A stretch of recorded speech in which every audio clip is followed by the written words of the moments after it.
샬롬, 하나님과 동행하는 새벽기도회 달라스 임마누엘 교회 권성철 목사입니다. 오늘도 하나님과 동행하며 풍성함을 누리시는 저와 여러분 되시길 주님의 이름으로 축복합니다. 오늘 말씀은 레위기 18장 1절에서 6절까지의 말씀입니다. 여호와께서 모세에게 말씀하여 이르시되 너는 이스라엘 자손에게 말하여 이르라. 나는 여호와 너희의 하나님이니라. 너희는 너희가 거주하던 애굽 땅의 풍속을 따르지 말며 내가 너희를 인도할 가나안 땅의 풍속과 규례도 행하지 말고 너희는 내 법도를 따르며 내 규례를 지켜 그대로 행하라. 나는 너희의 하나님 여호와이니라. 너희는 내 규례와 법도를 지키라. 사람이 이를 행하면 그로 말미암아 살리라. 나는 여호와이니라.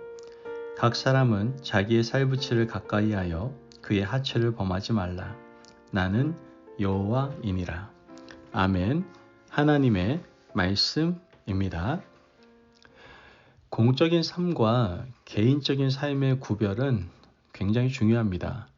사람들은 개인적인 시간이라든지 공간, 만남 이런 것들을 보호받기를 원합니다. 자신의 사생활에 속한 영역인데 남들에게 방해받고 싶지 않고 또 존중받고 싶어 하죠. 문제는 개인적인 영역에 속한 일이라 하더라도 그 사람이 공적인 일을 하고 있는 공인의 경우에는 그 사람이 하는 모든 개인적인 일은 공적인 영역에 속할 때가 많이 있다라는 겁니다. 예를 들어 공무원이 그에게 지급되는 법인카드를 가지고 개인적인 일에 사용한다면 그 사람은 당연히 문책을 당해야 되겠죠. 목회자가 교회 공간과 교회 재정을 사적으로 사용한다면 당연히 큰 문제가 될 겁니다.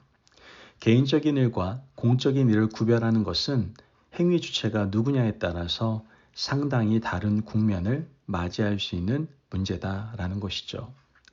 우리가 개인적인 일이라고 생각하는 것 중에서도 가장 사적인 일이 무엇일까요? 바로 개인의 성생활일 겁니다. 사람들은 이것은 지극히 개인적인 일이고 지극히 사적인 일이기 때문에 누구에게 이야기하는 것조차 금기시되어 있고 누가 간섭하는 것은 당연히 금기일 겁니다. 그러나 오늘 우리가 읽은 본문을 보면 개인의 성생활이 결코 개인의 영역에만 머물러 있지 않음을 하나님께서 우리에게 말씀하고 계십니다. 왜 그런가 생각해 보면 성생활은 상대가 있기 때문에 그렇습니다. 하나님께서 개인적인 일로 개인의 성생활을 규정한 것은 하나님이 짝지어 주신 아내와 남편의 관계, 즉 건강한 가정 관계에 한정될 때 보호받아야 할 사적인 일이고 보호받아야 할 개인적인 일이지만 하나님께서 정하신 관계를 넘어설 때는 이것은 하나님이 제지하시고 사회가 문제를 제기해야 할 공적인 일이 된다는 것이죠. 그러나 하나님의 백성이 아닌 이방인들은 상대를 가리지 않습니다. 그리고 가정의 경계 영역을 아주 쉽게 넘나들지 않습니까? 하나님께서는 이스라엘 백성들이 성생활이 문란한 이집트에서 출애굽해서 가나안 땅에 들어가는 지금 이 부분을 강하게 주의시켜주고 계시는 겁니다. 오늘 본문 3절 말씀을 보면 너희는 너희가 거주하던 애굽 땅의 풍속을 따르지 말며 내가 너희를 인도할 가나안 땅의 풍속과 규례로 행하지 말고. 이스라엘 백성들이 출애굽할 때도 그들이 살았던 이집트나 들어가서 살아가야 할 가나안 땅이나 성생활의 문란함은 이루 말할 수가 없었습니다. 이것은 이집트 신화를 봐도 그렇고 가나안 땅에 내려오는 전설을 봐도 그렇고 고대 그리스나 고대 로마의 신화를 보아도 잘 알 수 있습니다. 그러나 이들은 이 문제에 대해서 전혀 죄의식을 가지지 않으며 문제를 삼지 않았다는 것이죠. 이것은 그들만의 문화라고 생각했고 지극히 개인적인 영역이기 때문에 누구도 간섭하지 않으려 했다는 겁니다. 그러나 하나님이 간섭하십니다. 4절 말씀을 보면 너희는 내 법도를 따르며 내 규례를 지켜 그대로 행하라. 나는 너희의 하나님 여호와이니라. 내 법도와 내 규례라고 말씀하시는데 이것은 하나님이 태초에 에덴에서 정하신 한 남편과 한 아내의 한 가정의 관계를 말씀하고 계시는 겁니다. 이 관계가 하나님의 법도와 하나님의 규례인데 이것을 떠나면 결국 어떻게 됩니까? 5절 말씀을 보면 너희는 내 규례와 법도를 지키라. 사람이 이를 행하면 그로 말미암아 살리라. 나는 여호와이니라. 자, 이것을 행하는 것은 곧 사는 것이고 이것을 떠나는 것은 곧 죽는 것이다라는 겁니다. 결국 하나님은 지극히 개인적인 성생활의 영역을 삶과 죽음의 문제로 다루고 계시는 거예요. 하나님이 태초에 정하셨던 한 가정의 관계를 떠난 것은 죽음이고 그 관계를 지키는 것은 곧 사는 것이다라고 말씀하는 겁니다. 요즘은 이 문제가 너무나 희석되어 있지 않습니까? 하나님께서는 태초에 정하셨던 가정의 아름다운 관계를 지키면 살고 어기면 죽는 것으로 규정하고 있습니다. 이것은 고리타분한 율법을 말하는 것이 아닙니다. 하나님께서 지키기 원하시는 가정은 가장 작은 천국이기 때문에 그렇습니다.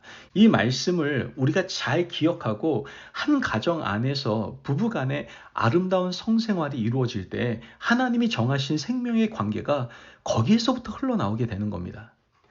이제 성생활의 구체적인 금기를 말씀하고 계시는데요. 6절 말씀을 보면 각 사람은 자기 살부치를 가까이 하여 그의 하체를 범하지 말라. 나는 여호와이니라. 무슨 말씀입니까? 근친상간하지 말라는 말씀입니다. 하나님은 근친상간이 죄다라고 말씀하시는 거예요. 레위기 18장 22절 말씀 보면 너는 여자와 동침함 같이 남자와 동침하지 말라. 이는 가증한 일이니라. 무엇을 말씀하고 계시는 겁니까? 동성애를 금하고 있는 겁니다. 요즘 끊임없이 문제가 되고 있는 개인의 사랑에 속한 영역이라고 이야기하는 동성애에 대해서 하나님은 이것이 개인에 속한 일이 아니라 사회적 문제라고 보시고 금하셨던 겁니다. 성생활은 한 남자와 한 여자의 결혼 관계 안에서만 보호받아야 되는 것이고 공동체를 어지럽히는 동성애에 대해서는 철저하게 금하신 겁니다. 23절 말씀 보면 너는 짐승과 교업하여 자기를 더럽히지 말며 여자는 짐승 앞에 서서 그것과 교접하지 말라. 이는 문란한 일이니라. 짐승과의 관계 또한 하나님께서 금하신 겁니다. 근친상간을 금하시고 동성애를 금하시며 짐승과의 관계를 금하신 이유에 대해서 24절과 25절에선 밝히고 있는데요. 같이 보면 너희는 이 모든 일로 스스로 더럽히지 말라. 내가 너희 앞에서 쫓아내는 족속들이 이 모든 일로 말미암아 더러워졌고 그 땅도 더러워졌으므로 내가 그 악으로 말미암아 벌하고 그 땅도 스스로 그 주민을 토하여 내느니라. 하나님께서는 가나안의 7족속을 쫓아내시는 이유가 하나님께서 태초에 정하신 가정의 성윤리를 깨뜨렸기 때문이라고 지적하고 계시는 겁니다. 그리고 이제 이스라엘 백성들이 가나안 땅에 들어가면 아름다운 가정을 잘 지키고 살아가야 한다라고 말씀하고 계시는 겁니다. 오늘 이 말씀에서 우리가 눈여겨보아야 할 것은 그 땅도 스스로 그 주민을 토하여 내느니라 라는 말씀입니다. 이 말은 그 땅에서 아무리 농사지어도 땅이 소산을 내지 않는다는 말씀입니다. 우리가 요즘 경제가 힘들다고들 말하죠.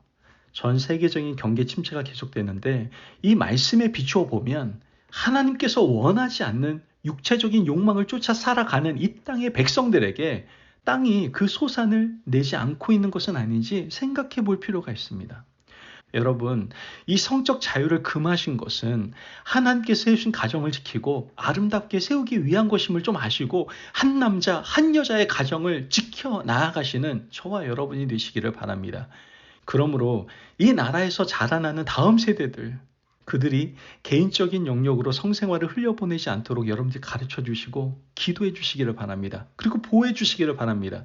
이것이 바로 우리 세대의 의무임을 기억하실 수 있는 저와 여러분이 되시길 주님의 이름으로 축복합니다. 아멘. 기도하겠습니다. 사랑이 많으신 하나님 감사합니다. 오늘도 우리에게 귀한 말씀의 은혜 허락하심을 감사합니다. 하나님, 하나님께서 세우신 가정을 잘 지키며 가정을 충실하게 세워가는 것이 행복의 길임을 깨닫게 하여 주심을 감사합니다. 하나님의 선물인 이 성이 방종으로 흘러가서 하나님께서 심판하는 이유가 되지 않도록 주님 도와주시고 늘 깨어있는 성도들 될 수 있도록 주님 도와주옵소서. 감사하며 예수님의 이름으로 기도합니다. 아멘. 오늘도 하나님과 동행하며 풍성함을 누리시는 저와 여러분 되시길 주님의 이름으로 축복합니다. 여러분, 하나님 아버지께서 가정을 세우셨습니다. 한 남편, 한 아내의 가정이 가장 소중한 천국의 모형임을 하나님께서 우리에게 알게 해주십니다. 그러므로 우리에게 허락한 가정을 성실하게 잘 가꾸실 수 있는 아름다운 인생 되시기를 바랍니다. 말씀 안에서 승리하십시오.